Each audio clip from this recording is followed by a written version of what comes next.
안녕하세요. 공인중개사 허준혁입니다. 오늘의 주제는 바로 이 동기의 착오를 이유로 한 법률 행위를 취소하기 위한 요건에 관한 내용이에요. 이 동기의 착오란 애초에 매수 동기가 잘못되어서 본인이 처음 기대했던 대로의 결과물을 얻지 못하게 되는 경우를 이야기를 하는 건데요. 이러한 동기의 착오에 의해서도 매매계약이 취소되는 경우가 있어요. 그래서 오늘은 이 동기의 착오로 인해 매매계약이 취소되는 경우와 그리고 그 조건 그리고 예외가 있는 경우에 대해서 한번 알아보려고 합니다. 구독하기, 좋아요 꼭 부탁드릴게요. 자, 우선 민법 109조를 한번 봐야 돼요. 자, 민법 제109조 착오로 인한 의사표시 부분을 보게 되면 1항 의사표시는 법률 행위의 내용의 중요 부분에 착오가 있는 때에는 취소할 수 있다. 그러나 그 착오가 표의자의 중대한 과실로 인한 때에는 취소하지 못한다. 2항 전항의 의사표시의 취소는 선의의 제3자에게 대항하지 못한다 라고 나와 있습니다. 자, 여기서 착오를 이유로 한 취소의 요건을 보면 우선 법률행위 내용의 착오이면서 법률행위 내용의 중요 부분의 착오여야 돼요. 그리고 표의자, 즉 이 매매계약을 취소하려고 하는 자에게는 중대한 과실이 없어야 되는 거예요. 자, 과거 토지 매매계약에서 동기의 착오를 이유로 매매계약의 취소를 인정한 사례인 대법원 판례를 한번 살펴볼게요.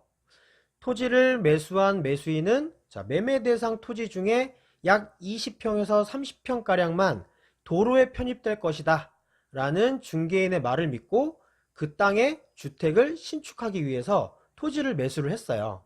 그리고 계약 과정에서도 이제 그런 내용들이 다 현출이 되었고요. 매도인도 이 같은 내용을 다 알고 있었어요. 자, 그런데 실제로 도로에 편입된 면적이 전체 면적의 약 30%에 해당이 되는 거예요. 그러면 197평이 도로에 편입이 된 거예요. 자, 이렇게 되면 매수인 입장에서는 매우 황당할 수밖에 없겠죠. 결국 이 때문에 소송이 진행이 됐고요.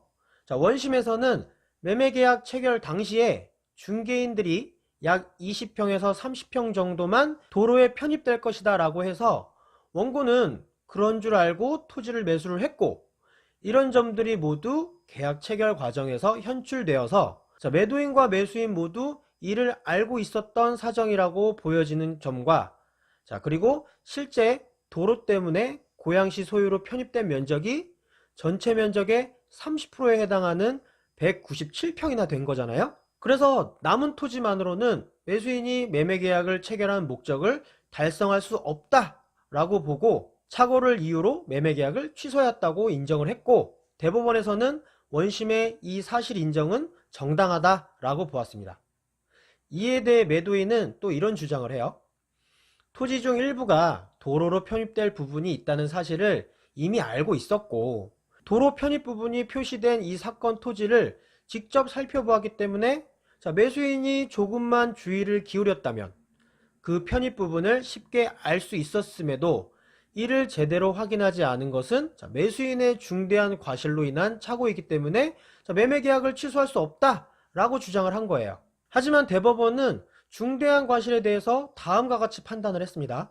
이 주장은 원심에 이르기까지 제기된 바 없다가 당심에서야 비로소 제기된 것이어서 적법한 상고 이유가 될 수 없을 뿐만 아니라, 한편 착오에 의한 의사표시에서 취소할 수 없는 표의자의 중대한 과실이라 함은 표의자의 직업, 행위의 종류, 목적 등에 비추어 보통 요구되는 주의를 현저히 결여하는 것을 의미한다고 할 것인바, 원고는 당시 매수인이죠. 원고가 당시 정육점을 운영하고 있었는데 편입 부분에 관하여 원고의 직업, 그가 착오에 빠지게 된 경위 등 기록에 나타난 재반 사정에 비추어 보면 원고가 이를 제대로 알아보지 못하였다는 점만으로는 위 착오가 원고의 중대한 과실에 기인한 것이라고 볼 수 없고, 달리 이를 인정하기에 족한 증거가 없다 라고 판단을 했어요.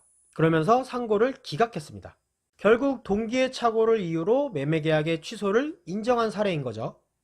그럼 관련 판례들을 한번 살펴보면서 이 동기의 착오에 대해 주요 쟁점들을 한번 정리를 해볼게요. 먼저 동기의 착오를 이유로 법률 행위를 취소하기 위한 요건에 대한 판결 요지를 하나 읽어드리면요. 동기의 착오가 법률행위의 내용의 중요 부분의 착오에 해당함을 이유로 표의자가 법률행위를 취소하려면 그 동기를 당의 의사표시의 내용으로 삼을 것을 상대방에게 표시하고 의사표시의 해석상 법률행위의 내용으로 되어 있다고 인정되면 충분하고, 당사자들 사이에 별도로 그 동기를 의사표시의 내용으로 삼기로 하는 합의까지 이루어질 필요는 없지만, 그 법률행위의 내용의 착오는 보통 일반인이 표의자의 입장에 섰더라면 그와 같은 의사표시를 하지 아니하였으리라고 여겨질 정도로 그 착오가 중요한 부분에 관한 것이어야 한다 라고 판단을 했어요.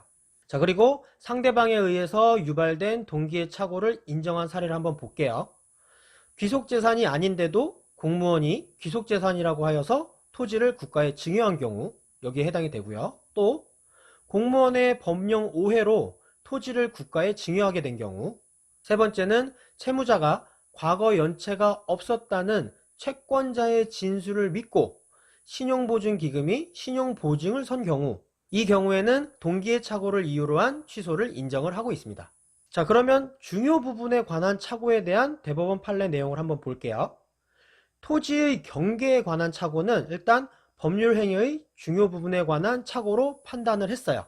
자, 그런데 이 부동산 매매에 있어서 이 시가 있잖아요. 이 시가에 관한 착오는 동기의 착오에 불과할 뿐이지 법률행위의 중요 부분에 관한 착오라고는 볼 수 없다라고 판단을 했습니다. 자, 또 기망행위로 인한 경우, 즉 법률행위의 내용으로 표시되지 아니한 의사결정의 동기에 관하여 착오를 일으킨 경우에도 사기에 의한 의사표시로 취소할 수 있다라고 보았습니다. 자, 다음으로 착오를 이유로 의사표시를 취소하려는 자가 증명해야 될 사항이 있어요. 자, 그거에 대해서는 첫 번째, 법률행위의 내용에 착오가 있었다는 사실, 그리고 그 착오가 의사표시에 결정적인 영향을 미쳤다는 점, 또 그 착오가 없었더라면 의사표시를 하지 않았을 것이다 라는 점을 표의자가 증명을 해야 돼요. 이 입증 책임인 거죠. 하지만 이 표의자의 중대한 과실이 있었음을 주장을 하려면, 자, 이것은 상대방이 입증을 해야 됩니다.